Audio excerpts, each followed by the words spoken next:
نحمده ونصلي على رسوله الكريم.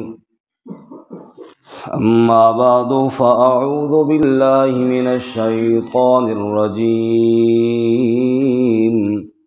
بسم الله الرحمن الرحيم. أما السفينة فكانت لمساكين يعملون في البحر فأردت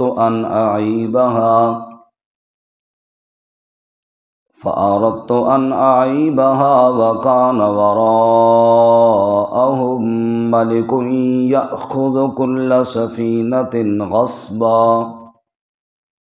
وأما الغلام فكان أبواه مؤمنين فخشينا أن يرهقهما طغيانا وكفرا. فأردنا أن يبدلهما ربهما خيرا منه زكاة وأقرب رحما.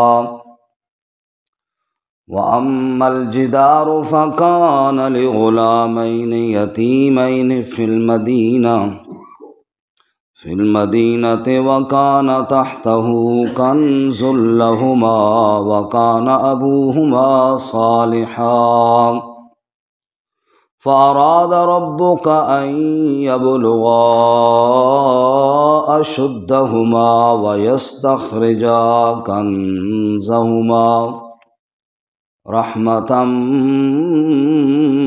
من ربك وما فعلته عن أمري ذلك تأويل ما لم تستطع عليه صبرا. اما السفینہ، بہرحال جو کشتی تھی، فکانت لمساکین، وہ تھی مسکینوں کی، یعملون فی البحر، جو مزدوری کرتے تھے دریا میں، فاردت ان اعیبہا، پس میں نے ارادہ کیا کہ میں اس کو عیب دار کر دوں، وکان وراءہم ملک، اور ان کے آگے ایک بادشاہ تھا، یأخذ کل سفینۃ غصبا، جو پکڑ لیتا تھا ہر کشتی کو چھین کر، وَأَمَّا الْغُلَامُ، اور بہرحال جو لڑکا تھا، فَكَانَ أَبَوَاهُ مُؤْمِنَيْنِ، پس اس کے ماں باپ ایمان والے تھے، فَخَشِينَا أَن يُرْهِقَهُمَا طُغْيَانًا وَكُفْرًا، پس ڈرے ہم کہ وہ مبتلا کرے گا ان کو طغیانی اور کفر میں، فَأَرَدْنَا أَن يُبْدِلَهُمَا رَبُّهُمَا، پس ہم نے ارادہ کیا کہ بدل دے گا ان کے لیے ان کا رب، خیرا منہ زکاۃ واقرب رحما، اس سے بہتر پاکیزگی میں اور زیادہ قریب رحم میں، رشتہ داری میں، واما الجدار، اور بہرحال جو دیوار تھی، فکان لغلامین یتیمین فی المدینہ، پس وہ دو یتیم بچوں کی تھی جو شہر میں تھے، وَكَانَ تَحْتَهُ كَنْزٌ لَهُمَا، اور ان کے نیچے ان کا خزانہ تھا، وَكَانَ أَبُوهُمَا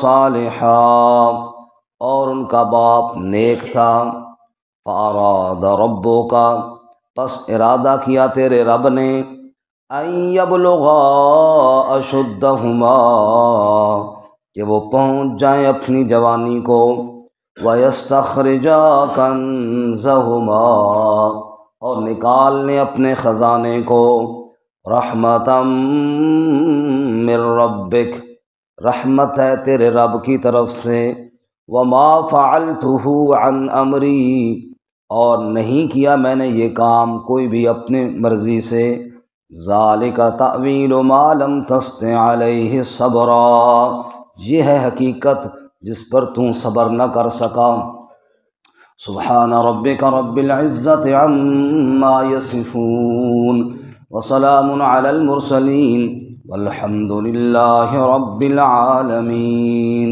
اللهم صل على محمد وعلى آل محمد كما صليت على إبراهيم وعلى آل إبراهيم إنك حميد مجيد اللهم بارك على محمد وعلى آل محمد كما باركت على إبراهيم وعلى آل إبراهيم إنك حميد مجيد.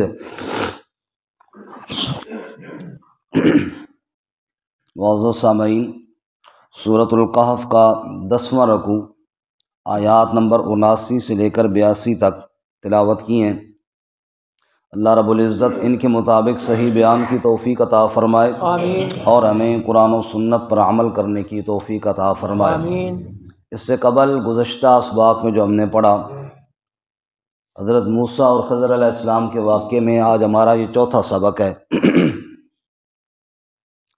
پچھلے اسباق کا مختصر خلاصہ یہ ہے کہ حضرت موسیٰ علیہ السلام کو اللہ تعالیٰ نے حکم دیا کہ آپ مجمع البحرین، دو دریاؤں کے ملنے کی جو بیچ والی جگہ ہے وہاں پہ جائیں، اور وہاں میرا ایک بندہ ملے گا، اس کے پاس رہیں اور کچھ باتیں سیکھیں۔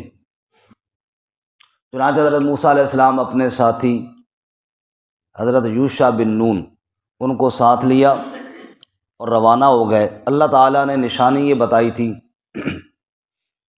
کہ مچھلی ساتھ لے لیں، جہاں وہ زندہ ہو کر دریا میں چلی گئی وہیں پر وہ بندہ مل جائے گا۔ وہاں گئے، ایسے ہوا، مچھلی دریا میں چلی گئی، لیکن حضرت یوشع حضرت موسیٰ کو بتانا بھول گئے۔ شاید وہ آرام کر رہے ہوں گے تو سوچا ہوگا کہ جب اٹھیں گے تو بتا دوں گا، لیکن جب وہ اٹھے تو وہ بتانا بھول گئے اور وہ آگے چل پڑے۔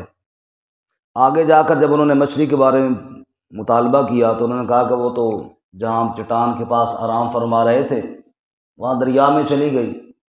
ان کا اللہ کے بندے، ہم نے تو وہیں تک جانا تھا۔ پھر واپس آئے، وہاں ایک بندے سے ملاقات ہوئی، ان سے موسیٰ علیہ السلام نے درخواست کی کہ میں آپ کے پاس ٹھہرنا چاہتا ہوں، آپ کی اتباع کروں گا، آپ کے حکم کی نافرمانی نہیں کروں گا، مجھے کچھ چیزیں سکھائیں جو اللہ نے آپ کو سکھائی ہیں۔ انہوں نے پہلے تو یہ کہا کہ آپ میرے پاس نہ ٹھہریں، آپ کا علم شریعت کا ہے، میرے پاس علم تکوینیات کا ہے، اور یہ آپس میں بظاہر آپ کے لیے سمجھنا آسان کام نہیں ہے، لہٰذا آپ سے صبر نہیں ہوگا، اس لیے آپ نہ ٹھہریں۔ حضرت موسیٰ علیہ السلام کہا کہ نہیں، میں کوئی نافرمانی نہیں کروں گا، جیسے آپ کہیں گے اس پر عمل کروں گا۔ ان کا ٹھیک ہے، پھر شرط یہ ہے کہ آپ نے بولنا نہیں ہے، میں جو مرضی کروں، بس آپ نے مجھ سے سوال نہیں کرنا کہ یہ کام کیوں کیا ہے، جب تک کہ میں خود وضاحت نہ کر دوں۔ کہا جی ٹھیک ہے۔ اس کے بعد اکٹھے روانہ ہوئے، کشتی میں سوار ہوئے۔ حضرت خضر علیہ السلام نے پہلا کام جو کیا وہ کشتی کا پھٹا توڑ دیا۔ اس پر حضرت موسیٰ علیہ السلام سے صبر نہ ہوا، اور انہوں نے کہا کہ تم نے ان کو پھٹا توڑ کے ان کو غرق کرنا چاہتے ہو؟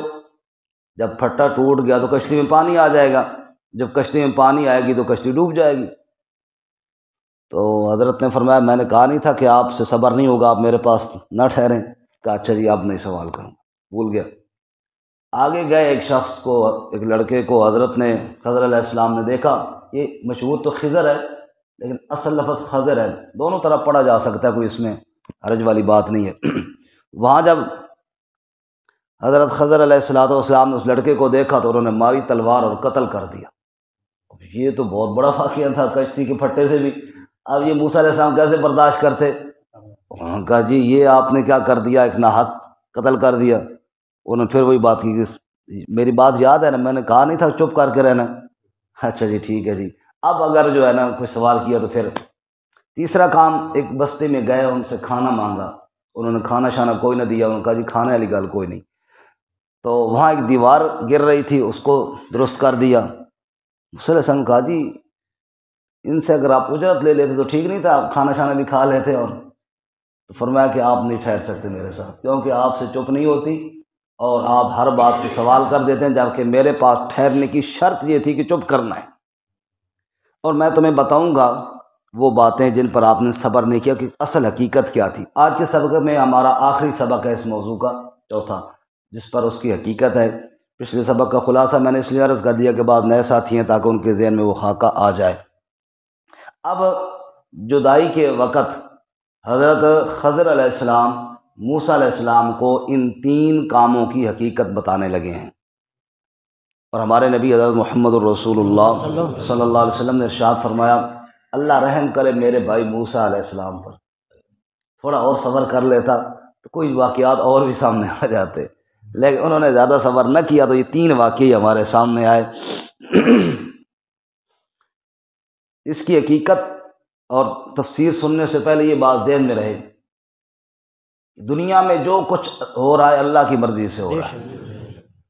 بارش برسی ہے، ہم نے کہا جی ہوائیں چلی ہیں اور وہ بادلوں کو کھینچ کے لائی ہیں، اچھا جی فرشتے مقرر تھے وہ ہوا، یہ ساری باتیں اپنی جگہ پر درست ہیں، لیکن پیچھے امر کس کا ہے؟ اللہ۔ ہر کام کے پیچھے امر اللہ تعالیٰ کا ہے۔ بعض دفعہ ہم چاہتے ہیں کہ یار یہ بندہ جو ہے نا یہ تو نہیں مرنا چاہیے تھا، لیکن مر گیا، اللہ تعالیٰ نے جو کیا وہ بہتر کیا۔ بعد ہم چاہتے ہیں یار یہ بندہ مر جائے، ابھی وہ نہیں مر رہا، لوگ تنگ ہوتے ہیں، اللہ کا ہر امر خیر پر مبنی ہوتا ہے۔ یہ اصل بات سمجھانا مقصد تھی ان تمام واقعات میں کہ اے انسانوں، تم جو سوچتے ہو نا کہ یہ ہونا چاہیے وہ ہونا چاہیے، نہیں، تم اپنی سوچ کو اللہ کے حکم کے تابع کر لو، اللہ کی تقدیر پر اپنی رضا قائم کر لو، اس میں تمہارے لیے سکون بھی ہے، اس میں تمہارے لیے خیر بھی ہے۔ مثال کے طور پہ ایک آدمی کا بیٹا فوت ہو گیا، اب وہ جناب بیٹھ سے اوہو جی کیوں ہوا جی، نہیں ہونا چاہیے تھا، نتیجہ کیا نکلے گا؟ وہ تو فوت ہو گیا، یہ بھی کوڑ کوڑ کے فوت ہو جائے گا۔ اگر وہ یہ کہے کہ بھائی اللہ کی اسی میں خیر تھی، اب اس کے دل کو تھوڑا سکون بھی آئے گا، بھائی رب نے جو کیا میرے لیے بہتر ہی کیا ہے، میں نہیں سمجھ رہا تھا، اسی میں خیر تھی۔ کسی کو اولاد نہیں ملی، کہے جی ٹھیک ہے جی اللہ تعالیٰ نے دینی ہے دے دے تو فبیا، نہیں تو اللہ کی جیسے مرضی، اسی میں خیر ہوگی۔ یہ تصور بٹھانے کے لیے یہ موسیٰ اور خضر علیہ السلام کا واقعہ ہے۔ اصل تصور ذہن میں یہ بٹھانا ہے کہ جو تمہیں خیر نظر آتا ہے وہ خیر نہیں ہے، خیر وہ ہے جو رب العالمین چاہتے ہیں، یہ خیر، اصل یہ بات بتانے۔ اب حضرت موسیٰ اور خضر علیہ السلام کشتی میں بیٹھے تھے، جو پہلا واقعہ تھا، کشتی کا پٹا توڑ دیا تھا۔ بتا رہے ہیں کہ اصل یوں ہے کہ آپ کو بڑا برا کام لگا کہ جناب اس نے پھٹا کیوں توڑ دیا، جب کہ ہوا اصل واقعہ یہ تھا کہ وہ کشتی غریب مسکین لوگوں کی تھی، وہ اسی طرح مزدوری کرتے تھے، دریا میں سواریاں وغیرہ بٹھاتے تھے، اور اس دن آگے ایک ناکہ لگا ہوا تھا، ایک بادشاہ ظالم تھا، وہ کشتیاں چھین رہا تھا۔ جیسے ہمارے یہاں بعض دفعہ نا الیکشن کے موقعوں پہ یا دیگر موقعوں پہ پولیس والے گاڑیاں لوگوں کی پکڑ لیتے ہیں، ضرورت ہوتی ہے 2-4 دنوں کے لیے، پھر واپس بھی کر دیتے ہیں۔ تو وہ کوئی ظالم بادشاہ تھا، وہ چھین کے لے ہی جا رہا تھا، اس کو ضرورت ہوں گی کوئی کشتیاں، تو اب میں نے ان کی کشتی کا پھٹا توڑ دیا۔ وہ جب دیکھے گا کہ یہ کشتی تو ٹوٹی ہوئی ہے، کہے گا چھوڑو اس کو رہنے دو، اس کو رہنے دو، کیونکہ وہ تو اچھی اچھی کشتیاں چن چن کے لے رہا تھا۔ تو اب ایک پھٹا تو یہ بعد میں لگوا لیں گے، ساری کشتی چلی جاتی تو وہ کام ٹھیک تھا یا ایک پھٹا؟ حضرت موسیٰ نے کہا ہاں یہ بات تو ٹھیک ہے، فرمایا بس میں نے اس لیے کیا تھا اور آپ خواہ ناراض ہو گئے تھے۔ کہا جی بالکل یہ ٹھیک ہے۔ اسی طرح دوسرا واقعہ، قتل کیوں کیا تھا آپ نے اس لڑکے کو؟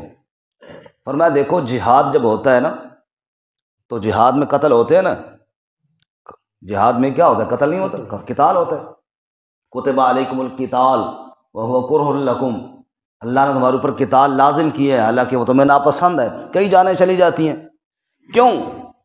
اللہ فرماتے ہیں اس لیے کہ اگر یہ کام نہ ہوتا تو ظالم تمہارے اوپر مسلط ہو جاتے اور زمین میں بہت دنگا فساد کرتے۔ وَلَوْلَا دَفْعُ اللَّهِ النَّاسَ بَعْضَهُمْ لِبَعْضٍ، بعض لوگوں کو اللہ کھڑا کرتا ہے، ظالم ظلم سے رک جاتے ہیں، ہوتا ہے نا جی بالکل۔ اب ایک آدمی کے بارے میں یقینی پتہ ہو کہ یہ جا رہا ہے نا جو بندہ، یہ آگے فوج تیار کرے گا اور وہ فوج آ کے ہمارے شہر اسلام آباد پہ حملہ کر گی، مثال کے طور پہ ہمارے شہر پہ حملہ کر دے گی اور یہاں کے ہزاروں جانوں کو ضائع کر دے گی، تو بندہ اس ایک کو مار ڈالے نا کہ جو یہ سارا کام کرنے والا ہے، یہ بہتر ہے یا کل جب ہزاروں جانیں مریں اور فساد ہو وہ بہتر ہے؟ جی بالکل، وہ ایک جان کو مارنا بہتر ہے۔ فرمایا یہ بھی اسی طرح کا ایک فتنہ تھا، جس کو مارا نا یہ آگے بہت بڑا فتنہ طغیانی، سرکشی، کفر، یہ چیزیں پھیلانے والا تھا، اس کو مار ڈالا۔ وہ جو دیوار آپ نے بنائی وہ کیوں بنائی؟ فرمایا اصل میں کھانا تو کسی اور نے نہیں دیا تھا، دیوار یتیم بچوں کی تھی، کھانا انہوں نے دیا، دیوار اس شہر کے یتیم بچوں کی تھی، اور جو لوگ اتنے خسیس تھے کہ اللہ کے نبیوں کو کھانا نہیں دیتے تھے وہ یتیموں کا مال چھوڑتے، اس دیوار کے نیچے ان کا خزانہ تھا، تو اوپر دیوار بنا دی تاکہ جب بڑے ہوں گے نکال لیں گے محفوظ رہے۔ فرمایا ان تینوں کاموں میں سے کوئی ایک کام بھی میں نے اپنی مرضی سے نہیں کیا، سب اللہ کی مرضی سے کیا۔ سبحان اللہ۔ صرف یہ بات سمجھانے کے لیے اللہ تعالیٰ نے آپ کو بھی بھیجا اور مجھ سے بھی یہ تین کام اللہ نے کروائے کہ دیکھو جو اللہ جانتا ہے نا وہ تم نہیں جانتے، جو اللہ کرتا ہے وہی کام کیا ہوتا ہے؟ بہتر ہوتا ہے۔ اب دیکھیے جی آیات کی طرف۔ پہلا کام اما السفینہ، بہرحال جو کشتی ہے، فکانت لمساکین، وہ مسکینوں کی تھی، یعملون فی البحر، جو کام کرتے تھے دریا میں، فَأَرَدْتُ أَنْ أَعِيبَهَا، میں نے ارادہ کیا کہ میں اس کشتی کو عیب دار کر دوں، کیوں؟ وَكَانَ وَرَاءَهُمْ مَلِكٌ، ان کے آگے ایک بادشاہ تھا، يَأْخُذُ كُلَّ سَفِينَةٍ غَصْبًا، جو ہر کشتی کو چھین کر پکڑ رہا تھا، ہر کشتی کو چھین کر پکڑ اس لیے میں نے کر دیا تاکہ کشتی ان کی غصب ہونے سے بچ جائے۔ وَأَمَّا الْغُلَامُ، اور دوسرا جو لڑکا تھا اس کو کیوں مارا؟ فرمایا دیکھو جہاں پہ جانی نقصان کم ہو وہ کام کرنا چاہیے نا۔ یہاں مجھے ایک لطیفہ یاد آیا، ایک آدمی بس چلاتا تھا، اس نے بس کے نیچے کئی بندوں کو رون ڈالا، کیس ہو گیا، عدالت میں جج کے سامنے پیش ہوا، اس نے کہا جی جج صاحب بس کی بریک فیل ہو گئی تھی، بس کی بریک فیل ہو گئی تھی۔ اب ایک طرف سے بارات آ رہی تھی، ایک طرف سے دو بندے آ رہے تھے، اب یا تو میں نے بارات پہ گاڑی چڑھانی تھی کیونکہ اور راستہ نہیں تھا، یا ان دو بندوں پہ چڑھانی تھی، اب آپ بتائیں کون سا کام ٹھیک تھا؟ اس نے جج نے کہا جی دو بندوں پہ ظاہر جانی نقصان کم ہو، اس نے کہا بالکل میں نے بھی یہی بات سوچی، لیکن مسئلہ یہ ہوا کہ ان دو میں سے ایک بھاگ کر بارات کی طرف چلا گیا تھا، پھر میں اس کے پیچھے گاڑی لے کر باقی بندے اس غلطی کی وجہ سے اصل تو میں نے یہی کام کیا کہ میں نے کہا دو تو مرے نا کم از کم، وہ دو بھی نہیں مر رہے تھے، تو بار کے جہاں جانی نقصان کم ہو وہ کام کرنا چاہیے نا۔ وَأَمَّا الْغُلَامُ، بہرحال جو لڑکا تھا وہ کیا تھا؟ فَكَانَ أَبَوَاهُ مُؤْمِنَيْنِ، پس اس کے ماں باپ ایمان والے تھے، فَخَشِينَا أَن يُرْهِقَهُمَا طُغْيَانًا وَكُفْرًا، پس ہمیں ڈر ہوا کہ یہ مبتلا کر دے گا طغیانی اور کفر میں، یعنی یہ وہ لڑکا تھا جس نے بڑے ہو کر ایک طغیانی اور کفر کا بازار گرم کر دینا تھا۔ ہمارے یہاں جیسا کہتے ہیں فلانا اس تجی کوئی آنت مچا دیتی ہے، اس نے جا کے بڑے ہو کے آنت مچا دینی تھی، اور اس نے پورے علاقے کے اندر طغیانی اور کفر کو پھیلا دینا تھا۔ فَأَرَدْنَا أَن يُبْدِلَهُمَا رَبُّهُمَا خَيْرًا مِّنْهُ زَكَاةً وَأَقْرَبَ رُحْمًا، بس ہم نے یہ ارادہ کیا کہ ان کا رب ان کو اس سے بہتر پاکیزہ لڑکا اور عطا فرما دے گا، وَأَقْرَبَ رُحْمًا، اور بڑا اچھا فرما بردار بیٹا عطا فرما دے گا۔ کئی لوگ کئی لوگ رو رہے ہوتے ہیں کہ ہمارا بیٹا ایک ہی تھا وہ کیوں فوت ہو گیا، ارے تم نہیں جانتے اللہ کی کتنی حکمتیں مخفی ہیں اس میں۔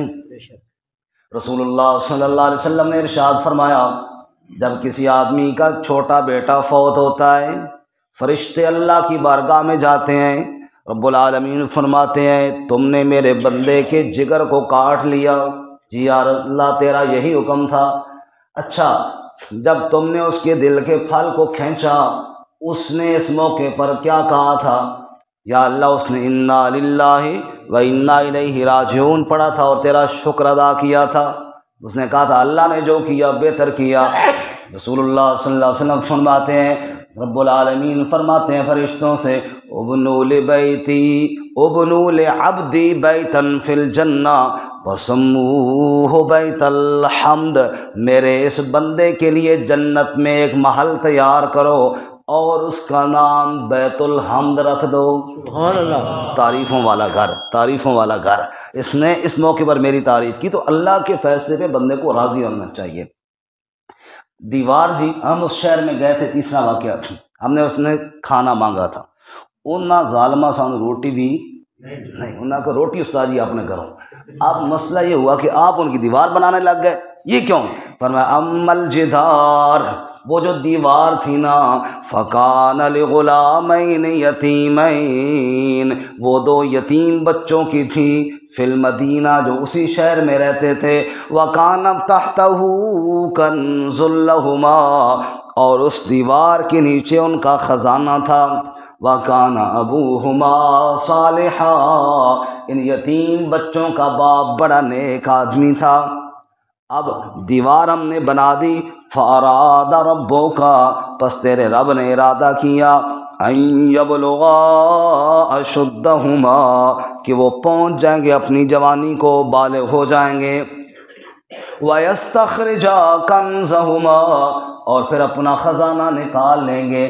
آج جن ظالموں نے اللہ کے نبیوں کو کھانا نہیں کھلایا، اگر یتیموں کا خزانہ نظر آتا تو انہوں نے کہاں چھوڑنا تھا؟ سمجھے؟ یہ بالکل جناب ایک پائی نہ چھوڑتے، اس میں ہم نے دیوار کو درست کر دیا تاکہ خزانہ محفوظ رہے، بڑے ہوں گے تو نکال لیں گے۔ رحمتم من ربک، یہ سارے کام تیرے رب کی رحمت سے ہوئی ہیں۔ وما فعلتہ عن امری، ان میں کوئی ایک کام بھی میں نے اپنی مرضی سے نہیں کیا، سب کس کی مرضی سے کیے جی؟ ذالک تاویل ما لم تستطع علیہ صبرا، یہ ہے تعبیر، یہ ہے حقیقت ان باتوں کی جن پر آپ صبر نہ کر سکتے۔ اب یہاں پہ تھوڑی چند باتیں ذرا غور طلب ہیں جی۔ ان میں سے ایک بات تو یہ ہے، جو تین واقعے ہیں، کشتی کا پھٹا توڑنا، غلام کو قتل کرنا اور دیوار بنانا، ان میں جو تیسرا کام ہے دیوار بنانے والا، وہ تو ہمیں بظاہر ظاہری نظر میں اچھا لگتا ہے، بھئی یار دیوار گری ہوئی تھی بنا دی، دیوار تو کسی کی گری ہو بنا دے تو اچھی بات ہے۔ لیکن جو دوسرے دو کام ہیں یہ ظاہری نظر میں اچھے نہیں لگتے، پھٹا توڑنا اور پھر قتل کرنا۔ اور یہ بات درست ہے کہ بغیر ثبوت کے کسی کے لیے کام کرنا جائز بھی نہیں ہوتا۔ بھئی ایک آدمی نے کل قتل کرنا ہے کسی کو، بندہ اس کو آج مار ڈالے، کسی انسان کے لیے جائز نہیں۔ حتیٰ کہ حضرت سیدنا علی المرتضیٰ رضی اللہ تعالیٰ کا جو قاتل تھا نا جی، ایک بندہ پکڑ کر لے آیا کہ میں نے بالکل خود سنا، اس نے قسم کھائی کہ میں علی رضی اللہ عنہ کو شہید کروں گا۔ علی نے فرمایا تو میرے پاس اس کو کیوں پکڑ کے لے آئے ہو؟ کہا جی ظاہر ہے آپ کی جان کا دشمن ہے۔ آپ نے فرمایا تم کیا چاہتے ہو؟ ایک آدمی نے میرے صرف قتل کا ارادہ کیا اور میں اس کو قتل کر دوں؟ علی نے فرمایا نا، قتل کے ارادے پر تو قتل نہیں کیا جاتا، ہاں اگر یہ مجھے قتل کر دے پھر بدلے میں اس کو قتل کیا جائے گا، لیکن وہ پھر میرے وارث جانے اور وہ جانے، میں نے تو نہیں کرنا۔ اس نے مجھے اوپر حملہ تو نہیں کیا، اس نے ارادہ کیا، لہذا اس کو چھوڑ دو۔ تو کہنے کا مطلب یہ ہے کہ وقت سے ایک جرم سے پہلے سزا مل جانا یہ انسان کے اختیار میں تو نہیں ہے، اللہ تعالیٰ کے علم میں ہے، لیکن اللہ ایسے تکوینیں کام فرشتوں کے ذریعے کرواتے ہیں۔ اللہ تعالیٰ ایسے تکوینیں کام، جیسے ایک بچہ فوت ہو گیا، تو اس کو فرشتوں نے اس روح کو قبض کیا. فرشتوں کی ذمہ تو اللہ لگاتے رہتے ہیں، کیونکہ فرشتے اپنے اختیار سے کوئی کام نہیں کر سکتے، ان کے اندر خیر اور شر دونوں نہیں ہیں، بس جو اللہ نے حکم دیا انہوں نے صرف وہی کام کرنا ہے. یہاں پر حضرت خضر علیہ السلام یہ کر رہے ہیں، تو یہ انسان کیسے یہ کام کر سکتا ہے؟ شریعت میں تو کوئی اس کا ثبوت نہیں، نہ اس شریعت میں نہ پہلی شریعتوں میں کہ ایک آدمی کو جرم سے پہلے ہی اس کو جناب سزا دے دو. اس وجہ سے بعض مفسرین نے کہہ دیا کہ حضرت خضر علیہ السلام انسان نہیں، یہ فرشتے تھے، صرف انسانی صورت میں آئے اور پھر اللہ تعالیٰ کے حکم سے یہ کام کیے. اور عبد کا لفظ جیسے انسانوں کے لیے بولا جاتا ہے ایسے ہی فرشتوں کے لیے بھی بولا جاتا ہے. یہاں پہ ہے نا فوجد عبدا من عبادنا، میرے بندوں میں سے ایک بندہ تھا، تو عبد کا لفظ فرشتوں کے لیے بولا جاتا ہے. سورۃ الانبیاء میں ہے بل عباد مکرمون، فرشتوں کا ذکر کر کے اللہ کہتے ہیں وہ میرے عزت والے بندے ہیں. تو خضر علیہ السلام فرشتہ تھے. بعض مفسرین کی یہ رائے ہے، بعض کی یہ رائے ہے کہ نہیں تھے تو انسان ہی، لیکن وہی کام جو اللہ تعالیٰ فرشتوں سے کرواتے ہیں، چند کام اللہ تعالیٰ نے ان سے کروائے اور موسیٰ علیہ السلام کو دکھایا. جیسے بعض دفعہ خرق عادت کے خلاف کوئی کام اللہ تعالیٰ ظاہر کر کے اپنی حکمت اور قدرتیں لوگوں کو سمجھا دیتے ہیں. جیسے مریم علیہ السلام کے بطن سے بغیر نکاح کے اللہ تعالیٰ نے بیٹا پیدا کر دیا نا، لوگوں کے سامنے کیا اور دکھایا کہ میں یوں بھی کر سکتا ہوں. جیسے اللہ تعالیٰ نے پتھر سے اونٹنی نکلائی صالح علیہ السلام کے لیے، دکھایا کہ یوں بھی ہو سکتا ہے. ایسے یہ تین کام اللہ تعالیٰ نے ایک انسان سے کروائے اور اپنی حکمت سمجھانے کے لیے کہ دیکھو میرے ہر کام کے پیچھے کوئی نہ کوئی حکمت ہوتی ہے. اگرچہ یہ کام میں فرشتوں سے کرواتا ہوں، لیکن یہ دیکھو یہاں ایک دفعہ انسان سے کروائے، کروانے والی ذات میری ہے اور میرا ہر کام حکمت سے لبریز ہوتا ہے. یہ دونوں باتیں سمجھ میں آ گئی جی؟ نہیں آئی میرے سامنے، بولتے نہیں. آپ کا ٹائم اوپر ہو گیا، جان چھوڑو، آئی ہیں یا نہیں آئی ہیں. آخری بات ذرا آیتوں پہ غور کریں، ذرا دیکھیں. تین کام ہیں جی، اور ان تین کاموں میں جو پہلا کام ہے کشتی والا جس کا پھٹا توڑا تھا، اس میں لفظ ہے فَأَرَدْتُ أَنْ أَعِيبَهَا. کیا لفظ ہے جی؟ میں نے ارادہ کیا، خضر علیہ السلام کہہ رہے ہیں میں نے ارادہ کیا کہ میں اس کشتی کو عیب دار بنا دوں. کس نے ارادہ کیا؟ خضر اپنی طرف نسبت، میں نے ارادہ کیا. اگلا واقعہ دیکھیں جی، لڑکے کے قتل والا. اس میں فخشینا ان یرہقہما، ہمیں ڈر ہوا. یہاں فخشی تو نہیں کہا کہ میں ڈر گیا، بلکہ جمع کا لفظ بولے، ہمیں ڈر ہوا کہ یہ بچہ اپنے ماں باپ کو کفر اور طغیانی میں مبتلا کر دے گا. تیسرا بات دیوار بنانے والی، اس میں آپ دیکھیں جی فَأَرَادَ رَبُّكَ، تیرے رب نے ارادہ کیا کہ دیوار بن جائے اور پھر جناب یہ اپنا خزانہ نکالیں. تین کام ہیں، تین کاموں میں حضرت خضر علیہ السلام تین نسبتیں جدا جدا کر رہے ہیں. پھٹا میں نے توڑا، بچے کے بارے میں ہم نے ڈر محسوس کیا، اور تیرے رب نے کہا کہ ان یتیم بچوں کی دیوار بن جائے، پھر بڑے ہوں گے تو یہ خزانہ نکال لیں گے. یعنی پہلے کام میں ساری نسبت اپنی طرف کی، اور آخری کام میں ساری نسبت اللہ کی طرف کی، بیچ والے کام میں نسبت درمیانی رکھی، اپنے آپ کو بھی شامل کیا، اللہ تعالیٰ کو بھی شامل کیا. یہ کیوں؟ سوال سمجھ میں آیا تھا حضرات کو جی؟ جواب سنیے. ایک آدمی کسی کو بٹھائے کشتی پہ، گاڑی پہ، جیسے میں نے کل بھی مثال دی تھی. مجھے باہر چوک میں کھڑا ہوں، آپ پارے جانا ہو، ہمارے مقتدیوں میں سے بھی آئے کہ او جی بیٹھ جاؤ، اور میں کینچی کاٹ کے وہ سیٹ توڑ دے ہوں، اس گاڑی کی کیا کروں؟ مکہ مار کے شیشہ توڑ دیں. وہ کہ واہ بھائی واہ، چنگا بٹھایا، سواری فری میں بٹھا لیے، اور مولوی صاحب میری گاڑی کا بیڑا غرق کر رہا ہے. اگرچہ میں اللہ کے حکم سے کروں، لیکن بظاہر یہ کام ٹھیک ہے نہیں. اس لیے حضرت نے اس کام کی نسبت اپنی طرف کی. ہوا اللہ کے حکم سے تھا، اللہ نے کہا تھا توڑو یہ پھٹا، لیکن کہنے لگے میں نے پھٹا توڑ دیا. میں نے کیا کر دیا؟ معلوم ہوا ہر کام جس میں کوئی غلطی کوتاہی ہو، کوئی ایسا شبہ ہوتا ہو، وہ اگرچہ کام ہوتا وہ بھی اللہ کی طرف سے، خیر اور شر دونوں اللہ کی طرف سے ہوتی ہیں، لیکن انسان کو چاہیے غلط کام کی نسبت اللہ کی طرف نہ کرے، غلط کام کی نسبت اپنی طرف کرے۔ اس کی میں مثال دوں تو بات سمجھ میں آئے گی۔ ہم کیا کرتے ہیں، نماز کیوں نہیں پڑھی جی؟ وہ جی بڑی کوشش کی، اللہ تعالیٰ کوئی پتہ نہیں کیوں نہیں پڑھنے دینا جی، کہہ دیتے ہیں پتہ نہیں کیا چکر ہے جی، اللہ تعالیٰ مجھے پاس اٹھاتا ہی نہیں ہے سویرے۔ ہم نے اپنے نماز نہ پڑھنے کی نسبت اللہ کی طرف کر دی، حالانکہ اس میں کوئی شک نہیں کہ ہر کام اللہ کی منشا سے ہوتا ہے، لیکن چاہیے یہ کہ نماز پڑھنے کی نسبت تو اللہ کی طرف کریں، لیکن نہ پڑھنے کی نسبت اپنی طرف کریں۔ بات سمجھ میں آ رہی ہے کہ نہیں آ رہی؟ اچھے کام کی نسبت کس کی طرف کریں؟ اللہ۔ اور جس میں کوئی غلطی ہو وہ اپنی طرف کریں، یہ اصول ایک ذہن میں رہے۔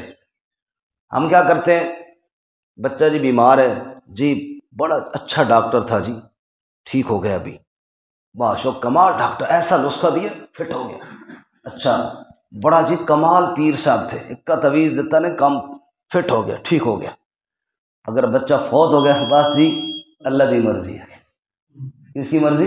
اللہ کی مرضی۔ ہم اچھائی کی نسبت اللہ کی طرف نہیں کرتے، ڈاکٹر کی طرف کر لی، پیر صاحب کی طرف کر لی، کسی اور کی طرف کر لی، گاڑی ایکسیڈنٹ سے بچ گئی، بادشاہ میں بڑا ماہر ڈرائیور ہوں، اس طرح کر کے میں نے بچا لی، ڈرائیور بڑا تکڑا تھا، اس نے گاڑی بچا لی۔